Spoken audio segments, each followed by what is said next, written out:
உங்கள் தங்க நகையை விற்று பணம் பெற நம்பிக்கையான நிறுவனம் மேக்ஸ் கோல்ட். கால் 04445454545. 6000 மக்களுடைய பணம் கிட்டத்தட்ட 600 கோடி ரூபாய். 65 லட்சம் போட்டிருக்கேன். நான் 26. டெபாசிட் வந்து 35 லட்சம். 13,70,000 8 lakhs. 50 லட்சம் ரூபாய் டெபாசிட் பண்ணிருக்கேன். 6 லட்சம் ரூபாய் 9 lakhs. 25 லட்சம் ரூபாய் போட்டோம். 18 lakhs கொடுத்திருக்கேன். இது எல்லாத்தையும் நிதி முறைகேடு பண்ண ஒரே நபர் தேவநாதன் யாதவ், வின் டிவியோட ஓனர். அது மட்டும் இல்ல, இந்திய மக்கள் கல்வி முன்னேற்ற கழகம் அப்படிங்கிற ஒரு கட்சியை நடத்தியவர். கடந்த நாடாளுமன்ற தேர்தல்ல இவருடைய கட்சி தேசிய ஜனநாயக கூட்டணியில இருந்தது. பாஜக கட்சியுடைய சின்னமான தாமரை சின்னத்துல சிவகங்கை தொகுதியில நின்னு தோத்து போனவர் தேவநாதன் யாதவ் 600 கோடியை எப்படி நிதி முறைகேடு பண்ணார்? அவன் எல்லாரையுமே நம்பிக்கைத்தன்மையில மட்டும்தான் வச்சிருந்தான். யாருக்குமே தெளிவு கொடுக்கல. ஊரை வச்சு அடிப்பாங்கன்னு சொல்லுவாங்களே, அதைத்தான் அத்தனை பேருக்கும் பண்ணான். அத்தனை பேர் உணர்ச்சிகளையும் அத்தனை பேரோட நிதி நிலைமையும் தெரிஞ்சுட்டு ஊரை வச்சு அடிச்சிருக்கான். தேவநாதன் யாதவ் எவ்வளோ பெரிய திருடனோ அதுக்கு ஈக்குவலா அங்க இருக்கிற ஸ்டாஃப்ஸ் எல்லாருமே அது உடந்த. அவன் அன்னைக்கு 10 லட்ச ரூபா எடுத்துட்டு போறான்னா கீழே இருக்கிற அல்ல கைங்க ஆளுக்கு 500,000 அவங்களுக்கு தூக்கி போட்டிருக்கான் எலும்பு துண்டுகளை. மயிலாப்பூர் ஹிந்து பெர்மனன்ட் ஃபண்ட் நிதி லிமிடெட் 1872 இருந்து இந்த பகுதி மக்களால ஆரம்பிக்கப்பட்ட ஒரு நிதி நிறுவனம். 150 வருடங்களுக்கு மேல பாரம்பரியம் இருக்கக்கூடிய இந்த நிதி நிறுவனத்துல தான் இந்த 600 கோடி நிதி முறைகேடு நடந்திருக்கு. ஒரு நம்பிக்கையின் இதுல தான் இதுல போடுறோம். சின்ன வயசுலேருந்தே நான் இந்த கபாலி கோயிலுக்கு வரும்போதெல்லாம் இந்த பேங்க் நல்லா நடக்கிறதெல்லாம் நான் பார்த்துருக்கேன். சரி, அதனால என் ஹஸ்பண்ட் கிட்ட இங்கே போடலாம். அதனால இவன் டைரக்டர் யாரு, சேர்மன் யாரு, அந்த ஆராய்ச்சிக்குள்ளெல்லாம் போகவே இல்லை. ஒரு பக்தி மார்க்கமாக இருக்கிறவங்க யாருமே நம்பவே மாட்டாங்க. இப்படி ஒரு இடத்துல உட்காந்து இப்படி ஒரு கேப் மாதிரித்தனத்தை ஒருத்தன் பண்ணுவானா? ஏதோ ஒரு நம்பிக்கையான ஒரு ஸ்தாபனம் அப்படின்னு நினைச்சுதான் இவங்க எல்லாத்தையும் கேள்விப்பட்டவங்க தான் இதுல இன்வெஸ்ட் பண்ணியிருக்க அத்தனை பேருமே எல்லாமே முதுமையானவங்க, எல்லாரும் அனுபவசாலிகள். இந்த தேவநாதன் வந்துட்டு இந்த மாதிரி பண்ணுவான்னு யாருக்குமே தெரியல மேடம். இவ்வளோ பெரிய ஒரு திருட்டை வந்து அரசியல் பின்புலம் இல்லாம ஒருத்தரால இந்த நம்ம நாட்டில் செய்யவே முடியாது. 1 கோடி ஒருத்தர் ஏமாத்திர முடியுமா? நம்ம சற்றேற குறைய 700 கோடி ரூபா ஒருத்தர் ஏமாத்துறாருன்னா அரசியல் பின்புலம் இல்லாம இருக்காது. அப்புறம் வாங்க அப்படின்னு வாங்க. அங்கே ஒர்க் பண்ணுற எம்ப்ளாயீஸும் எங்களுக்கு சரியான ரெஸ்பான்ஸ் கிடையாது. as well as ஃபஸ்ட்டு மரியாதை கிடையாது. நாங்கள் இன்னும் அவங்கக்கிட்ட கடன் வாங்கிட்டு இதுக்கு நிற்கிற மாதிரி இருக்கும் மேடம். போனால் ஒரு மரியாதை இல்லாமல் பேசுவாங்க. இப்போ வந்து நிற்கிறீங்க, அப்புறம் வாங்கன்னுவாங்க. சரி கொடுக்குறேன் வாங்கன்னு வாங்க போய் நிற்போம். காலையிலேருந்து நிற்போம். சாயந்தரம் அது 5 மணி வரைக்கும் கூட எத்தனையோ பேர் சாப்பாடு கட்டிட்டு வந்து உட்காந்துருக்கவங்க கூட இருந்திருக்கு. அந்த மாதிரிலாம் போய் உட்காந்து ரொம்ப மட்டமாக பேசுவாங்க. அந்த மாதிரிலாம் இருந்திருக்கு. எஸ்பெஷலி அதில் 2-3 பேர் இருக்காங்க. ரவிச்சந்திரன்ற ஒரு மெயின், அப்புறம் மரியதாஸ்னு. இதை வந்துடும் கொடுத்தலாம். நான் போய் கேட்கும்போது ரவிச்சந்திரன், நான் வந்து 2 வருஷத்துக்கு தான் போட்டேன். நான் கேட்கும்போது போனேன்ல போலீஸ் ஸ்டேஷனுக்கு, அங்கே போய் உக்காந்தல்ல, அங்கே போய் கேளு. ஏன் என்ன வந்து நீ கேட்குற? யார்கிட்ட வந்து கேட்குற நீ? அதெல்லாம் கொடுக்க முடியாது. போனல அவங்க பின்னாடி அவங்கள போய் கேளு. பவித்ரான்றவங்க ரொம்ப மோசமாக பேசுவாங்க. அடுத்த வாரம் வா, அடுத்த மாசம் வா, என்ன தரேன்னு சொன்னேன்ல, தருவேன், போயிட்டு வா, எங்க போறியா போ அப்படின்னு பேசுவாங்க. அந்த உன்னால முடிஞ்சத பாரு, இப்படிலாம் பேசுவாங்க. என்ன உட்காரு, போ, நிக்கிற, அப்படி போய் உட்காரு, சாப்பிடாம உட்காந்துருப்பேன். நம்ம வீட்டு காசை நம்ம டெபாசிட் பண்ணி நம்ம பணத்து மூலியமா தாங்க அவங்களுக்கு சம்பளமே. நீ எப்படி இங்க வருவ? யாரை கேட்டு நீங்க வருவ? அந்த ஏகாதசியில பேசுவாங்க பாருங்க, சான்ஸே கிடையாது. சில டெபாசிட்டர்களை வந்து தள்ளியே விட்டுருக்காங்க. நான் 1 வருஷத்துக்கு போட்டேன், 2 லட்ச ரூபா போட்டேன் சார். திடீர்னு எங்கள் அப்பாவுக்கு ஆப்ரேஷன் பண்ண வேண்டியது இருக்குது. ஹார்ட் பேஷண்ட்டாக இருக்காங்க. உங்கள் அப்பா உடம்பு சொல்கிறா கண்டத்தையும் தின்னுட்டான்னா அப்புறம் ஹார்ட் அட்டாக் தான் வரும். அதை ஏன் இங்கே வந்து சொல்கிறேன்? வார்த்தையெல்லாம் பேசுறதுக்கு வாய் பூசுது. இதே இந்த பணம் இன்வெஸ்ட் பண்ண போகும்போது சேர் இழுத்து போட்டு உட்கார சொல்லி காப்பி என்ன தண்ணி என்னன்னு கொடுக்கறது. ஸோ பணம் போடுற வரைக்கும் அங்கே இருந்த மரியாதை பணத்தை கேட்கும் போது கிடைக்கலன்னு ஒன்று இவங்களுக்குள்ள ஒரு பாதிப்பு வர ஆரம்பிச்சு. எப்போ போய் கேட்டாலும் அப்புறம் வாங்க டேட்டை மாற்றி எழுதி கொடுப்பாங்க. ரெக்லாட்ஜ்மெண்ட்டில் இந்த மாதம் பிப்ரவரினா மார்ச் ஏப்ரல் இப்படி 3 மாதத்துக்கு ஒரு வாட்டி மாற்றி டேட்டா எழுதி கொடுப்பாங்களே ஒழிஞ்சு பணம் தரதா சொல்லவே மாட்டாங்க. உங்களுக்கு தேவநாதன் யாதவ் பார்த்துருக்கீங்களா? நாங்கள் தேவநாதன் யாதவையும் பார்க்கல. யாருமே தேவநாதன் யாதவ் யாரும் பார்த்ததில்லை. நீங்க யாருமே பார்த்ததில்லை. இந்த நிதி நிறுவனத்துல ஏமாந்த மக்கள் சென்னை மட்டுமில்ல, தமிழ்நாடு முழுக்க இருக்காங்க. சொந்தக்காரங்க சொல்லி, நண்பர்கள் சொல்லி, பேங்கை விட ஒரு 2% அதிகமா வட்டி வரும் அப்படிங்கிற ஒரே காரணம். அது மட்டும் இல்ல, 150 வருட பாரம்பரியம், நம்பகத்தன்மை அப்படிங்கிற இந்த லைன் இவங்களை ரொம்பவே நம்ப வச்சிருக்கு. இன்கம் எதுவும் இல்லை. வெளியே பேங்கை விட இதில் வந்து ஒரு 3% இருக்கலாம் எக்ஸ்ட்ரா இன்ட்ரெஸ்ட்டு. இந்த 2-3% கூட எங்களுக்கு தேவை. ஏன்னா மிடில் கிளாஸ் 38-40 வருஷம் 79லேருந்து சம்பாரிச்ச காசு. என் பையன் படிப்புக்காக தான் காலேஜுக்கு நம்ம இன்வெஸ்ட்மெண்ட் பண்ணலாம் தான். அதில் நான் மற்ற பேங்க்கில் இருக்கிறது எல்லாத்தையும் எடுத்து இந்த பேங்க்கில் போட்டேன். இவ்வளவும் நான் கஷ்டப்பட்டு போட்டது எதுக்காகனா, எங்கள் அம்மா அப்பா மருத்துவ செலவுக்கு, பையனோட படிப்பு செலவுக்காக. அது இவருக்கு வந்து என்னுடைய ஹஸ்பண்டுக்கு உடம்பு ரொம்ப முடியாமல் போயிடுச்சு. என்னால் மைண்ட் வந்து அவர் வந்து இப்போ நான் அமெரிக்காலாம் போய் ரொம்ப கஷ்டமாக கூலி வேலையெல்லாம் பண்ணி தான் கொண்டு வந்த காசு, இங்கே லேண்டை இது பண்ணது, என்னுடைய medical that is retirement benefit எல்லாமே சேர்ந்து 18 lakhs இவன்ட்டு போய் முடங்கிடுச்சு. இது எப்படி வருமா வராது நான் நினச்சேன்னா எனக்கு பிபி அப்படியே ஏறிடும் போல இருக்கு. மாதம் ஒரு 2000 3000 இந்த மாதிரி ஒரு ஃபிக்ஸட் டெபாசிட்டடுன்னு வந்தபோது அதை 5000, அதுக்கப்புறம் ஒரு அப்படியே சேர்த்து வச்சு 10,000. சரியா சாப்பிட்டது கிடையாது, சரியா இது பண்ண எதுவுமே ஒரு ஒரு நல்ல இதுவே அனுபவிச்சது கிடையாது. ஒரு வருஷத்துக்கு போடாத 2 வருஷத்துக்கு போடு, கொஞ்சம் இன்ட்ரெஸ்ட் ஜாஸ்தி வரும். 2 வருஷத்துக்கு போட்டால் இன்ட்ரெஸ்ட் ஜாஸ்தி வரும்னு சொல்லி அப்படியே ரெனியூல் பண்ணி 2 வருஷத்துக்காக சேர்த்து போட்டுட்டே போனேன். இந்த மயிலாப்பூர் நிதி நிறுவனத்தோட தலைமை பதவிக்கு 2005 வந்த தேவநாதன் அதுக்கப்புறம் தான் அரசியலுக்குள்ள நுழையிறதுக்கான அஸ்திவாரத்தையும் போட ஆரம்பிச்சிருக்காரு. அரசியலில் வேட்பாளராக ஒரு கட்சி சார்பில் நிற்கணும் அப்படின்னா அந்த தனி மனிதன் அரசியலில் படிப்படியாக எத்தனை செலவுகளை செய்யணும் அப்படிங்கிறத நம்ம சொல்லி தெரிய வேண்டியதில்லை. சிவகங்கை தொகுதியில் வேட்பாளராக நின்ன தேவநாதனுக்கு தான் அரசியலுக்கு போகணும்னு செலவழித்த பணம் சொந்த பணம் இல்லை, இந்த மக்களுடைய பணம். இப்போ உங்கள் வீட்டில் உங்கள் கணவரோ உங்கள் பிள்ளையோ உங்கள் வீட்டில் உங்களை ஏதாவது சொல்கிறாங்களா? நீ முன்னால தானே நாங்கள் போட்டதே, இப்போ நான் சொல்லியிருந்தா இப்போ என் பையன் படிப்புக்கு நான் கடன் வாங்காமல் இருப்பேன்ல.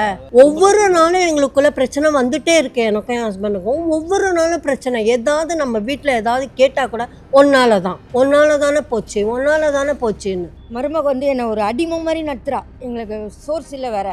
100 200 கேட்டால் கூட இது மொத்தத்தை எடுத்து எங்கள் போட்டாச்சு, என்னை கேட்காத, உன் பிள்ளைகிட்ட கேட்டுக்க, அவங்களுக்கு தானே வேலை செய்கிற, அவங்கள கேட்டால் எங்களை நம்பாமல் படத்தை எடுத்துமே போட்டல, போ அங்கே கேட்டுக்க போ. என் மனைவி வந்து பேரலைஸ்ட், பக்கவாதம்.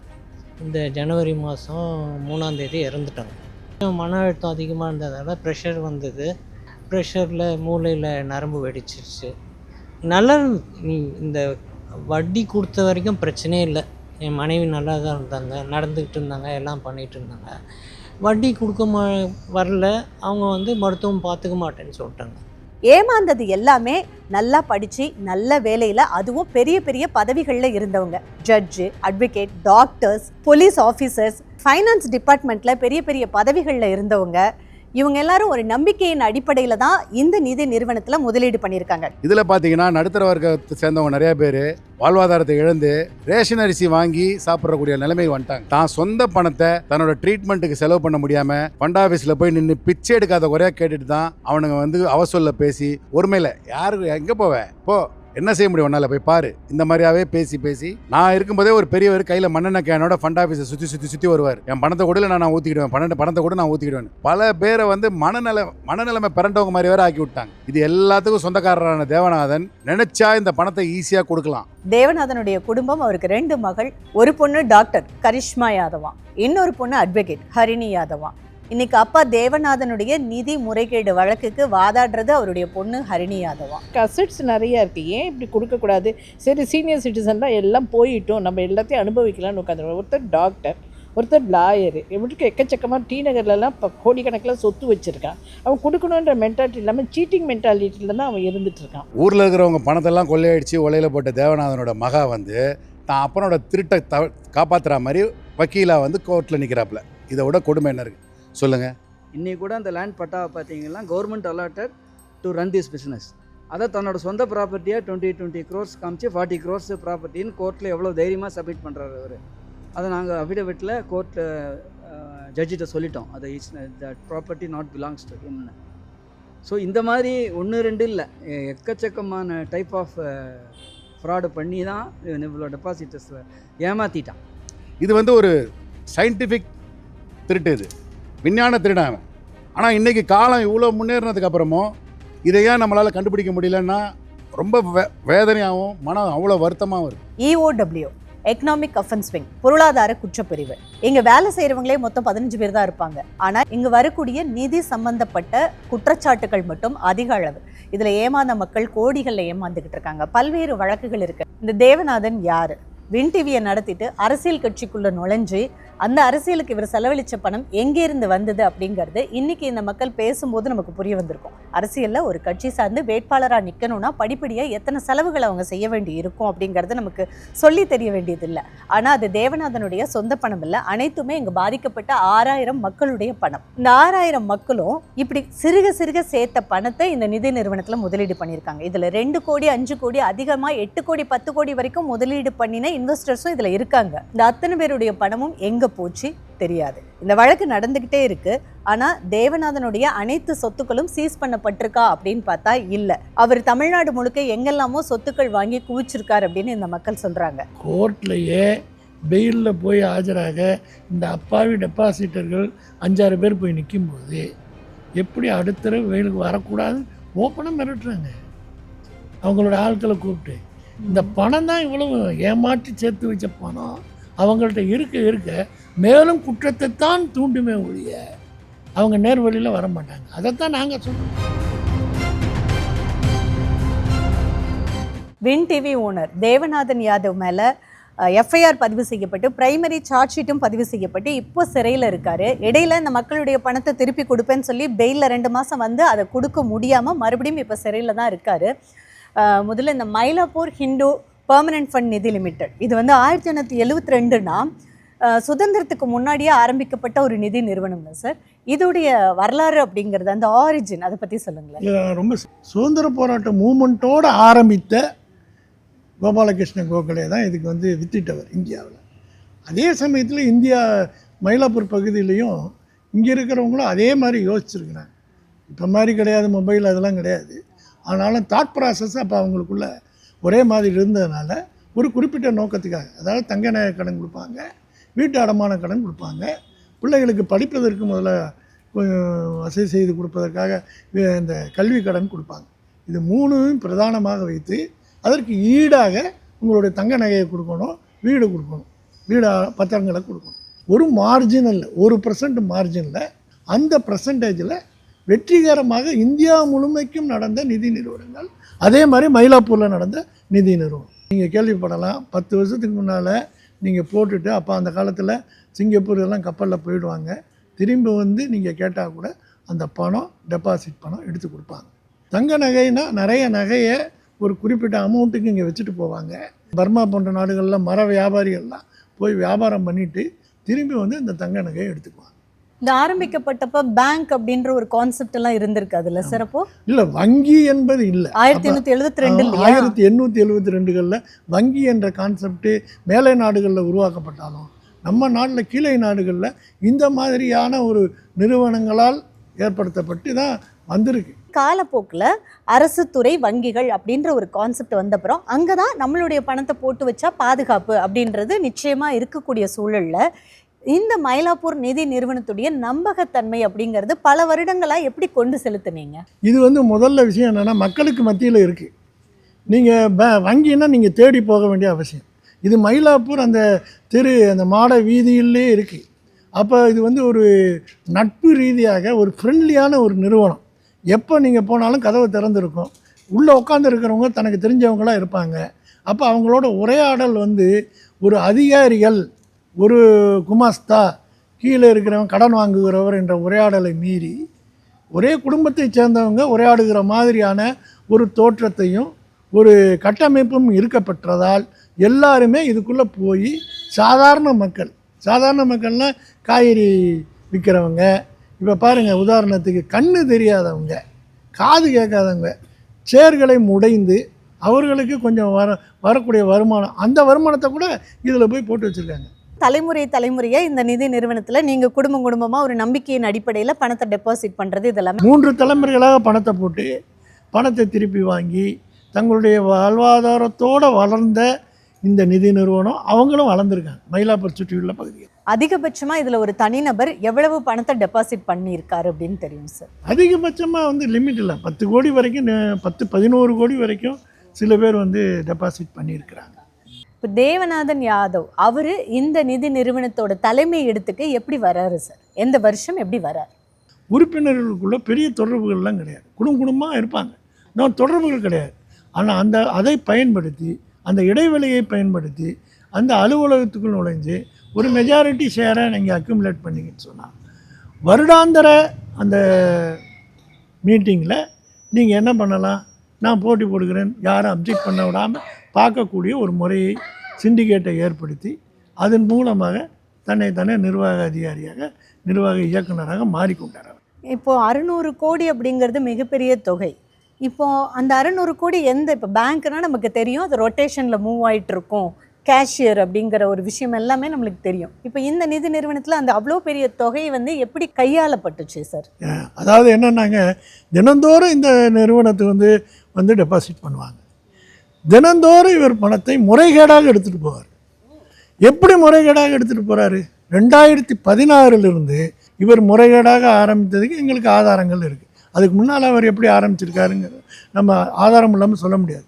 ஆனால் இவர் என்ன பண்ணுறாரு, தங்க நகை கடன் கொடுத்த மாதிரியான போலி ஆவணங்களை உருவாக்குகிறார். போலி ஆவணங்களை உருவாக்கி, அந்த போலி ஆவணங்கள் எப்படி உருவாக்கப்படுது, 2002களில் 2000களில் ஏற்கனவே தங்க நகை அடமானம் வச்சு கடன் வாங்கி அந்த நகையை மீட்டுட்டு போயிருப்பாங்க. அப்போ க்ளோஸ் ஆகிருக்கும்.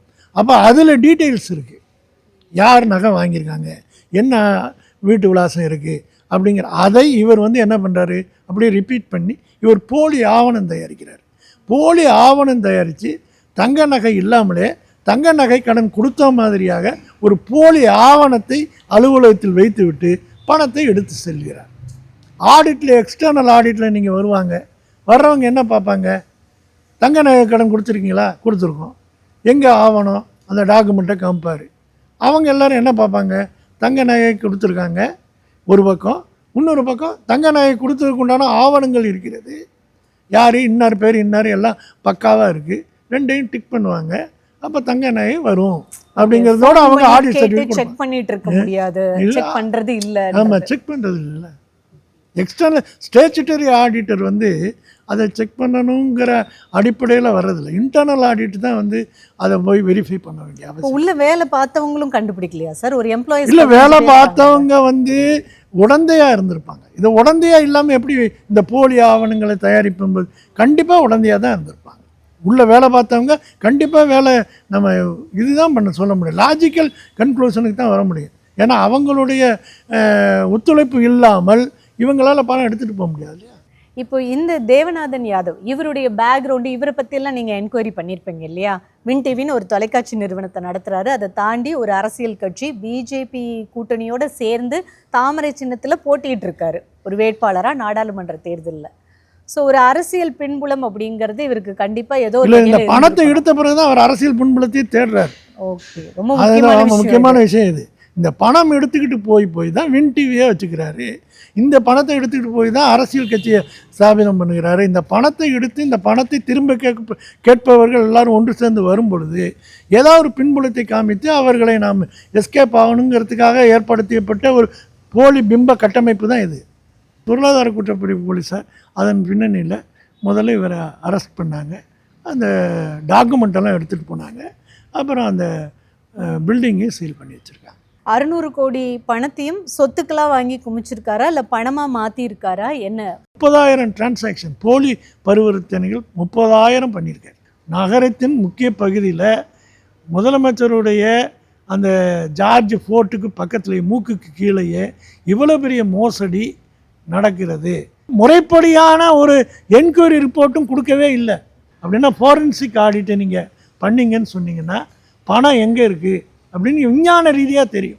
பல சமயம் பல நிலங்களாக மாற்றிருக்கிறாரு, பல போலி பரிவர்த்தனைகள் செய்திருக்கிறாரு, பல பெனாமி ஆக்ஷனில் அவர் இறங்கியிருக்கிறாரு, அப்புறம் கொஞ்சம் பணமாகவும் வச்சிருக்கிறார். இப்போது தேவநாதன் சிறையிலேயே இருக்கார். இப்போ நீங்கள் ஒரு 6000 மக்களில் எத்தனை பேர் ஒருங்கிணைஞ்சு இதுக்காக இன்னும் போராடிட்டு இருக்கு? இல்லை, 6000 பேருக்காக நாங்கள் போராடுறோம். 6000 பேருக்காக எங்களுக்கு 2500 பேருக்கு மேலே எங்களுடைய சங்கத்தில் உறுப்பினராக இருக்காங்க. ஆனால் நாங்கள் போராடுறது எல்லாருமே 6000 பேருக்கு மேலே போராடத்தான் செய்கிறோம். இப்போ தேவநாதன் சிறையில் இருக்கார். நீங்கள் பாதிக்கப்பட்டவங்க கம்ப்ளைண்ட் பண்ணி தர்ணா பண்ணுறீங்க, போராட்டம் பண்ணுறீங்க. பட் இந்த நம்மளுடைய சிஸ்டம் இருக்கு இல்லையா, இங்கே இருக்கக்கூடிய சட்ட சிக்கல், இதில் அவர் எப்படி இன்னும் எஸ்கேப் ஆகிட்டு இருக்காரு? ஏன்னா இது ஒன்றும் சின்ன அமௌண்ட் இல்லை, பெரிய அமௌண்ட்டு. இவ்வளோ மக்கள் பாதிக்கப்பட்டிருக்கீங்க அப்படின்னா இது போயிட்டே இருக்குது. ஸோ இதோட எண் நோட் எப்படி இருக்குன்னு உங்களோட அனுபவத்தில் தெரியுது சார்? இல்லை, என்னுடைய அனுபவத்தில் நான் என்ன சொல்கிறேன்னு சொன்னால், அவங்க முதல்ல ஒரு 35 பேர் 40 பேரை கொண்ட ஒரு ப்ரைமரி சார்ஜ் ஷீட்டை போட்டாங்க. அதில் 30 கோடி தான் போட்டிருக்கிறாங்க. ஆனால் 660 கோடிக்கு மேலே ஒரு ஸ்கேம் ஆகிருக்கு. இந்த 660 கோடியை வெளிச்சத்துக்கு நீதிமன்றத்துக்கு முன்னால் கொண்டு வராதன் மூலமாக குற்றவாளி என்ன சொல்கிறாருன்னா, நீதிமன்றத்தில் வந்து 30 கோடி தானே, 30 கோடியை நான் தர தயாராக இருக்கிறேன்னு அப்பப்போ போய் சொல்கிறார். ஏன் பொருளாதார குற்றப்பிரிவு, அதாவது EOWல அந்த எந்த ஆஃபீஸர் சார் இந்த கேஸை என்கொயரி பண்ணி ரிப்போர்ட் கொடுத்தாங்க? முதல்ல அலெக்சாண்டர்னு ஒருத்தர் இன்வெஸ்டிகேட்டிவ் ஆஃபீஸராக இருந்தார். இப்போ திரு சீதாராமன் அவர்கள் இந்த கேஸை இது பண்ணுறாரு. மேலே வந்து கலையரசன் மார்த்தாண்டம்னு எஸ்பியாக இருக்கார். அவர் தான் இன்சார்ஜ். அவர் வந்து இந்த வழக்கை வந்து அவர் நடத்தி செல்கிறார். இவங்க பேசுறதெல்லாம் கேட்கும்போது இந்த பூமியில் நேர்மையாக நீதிக்கு கட்டுப்பட்டு வாழற மனிதர்கள் ரொம்ப கம்மியா அப்படின்னு தோணுது. ₹1 உழைச்சி சம்பாதிச்சு சாப்பிடணும், அடுத்தவங்க காசுக்கு ஆசைப்படக்கூடாது அப்படிங்கிறதெல்லாம் இனிமேல் ஏட்டில் மட்டும்தான் இருக்குமோ, இயல்பு வாழ்க்கையில் இருக்காதா அப்படின்றத தான் தோணுது. ஏன்னா ஒரு குற்றம் செய்யும் போது எவ்வளோ தைரியமாக இப்படி பெரிய குற்றத்தை செய்ய முடியுது, இத்தனை மனிதர்களுடைய பணங்களை பறிக்க முடியுது. அது இந்த வழக்கு நடந்துக்கிட்டே இருக்குது. இந்த மக்கள் தர்ணா பண்ணுறாங்க, போராட்டம் பண்ணுறாங்க, கோர்ட்டுக்கு போகிறாங்க, வாய்தா மேலே வாய்தா போகுது, வாதாடிட்டு இருக்காங்க. ஆனால் விஷயம் ஒன்றுமே நடக்கலை அப்படின்னா, இன்னொன்று தப்பு செய்தவங்க தைரியமாக மிரட்டுறாங்க அப்படின்றாங்க. எப்படி மிரட்ட முடியுது? இப்போ இவங்களுக்கான நியாயம் கிடைக்கணும், இவங்க பணம் இவங்களுக்கு கைக்கு கிடைக்கணும். இதை அரசு தான் இதுக்கு நடவடிக்கை எடுக்கணும். இந்த மாதிரி சட்டத்திற்கு புறம்பாக செயல்படுறவங்க தைரியமாக நடக்க முடியுது அப்படின்னா அவங்க மேலே தீவிரமான நடவடிக்கை எடுக்கலைங்கிறது தான் நம்ம புரிஞ்சுக்க முடியுது. இந்த நடவடிக்கை சீக்கிரமாக எடுத்து இந்த மக்களுக்கான நியாயம் கிடைக்கணும். கிடைக்குமா தெரியாது, ஆனால் கிடைச்சாகணும். உங்கள் தங்க நகையை விற்று பணம் பெற நம்பிக்கையான நிறுவனம் மேக்ஸ் கோல்ட். கால் 04445454545.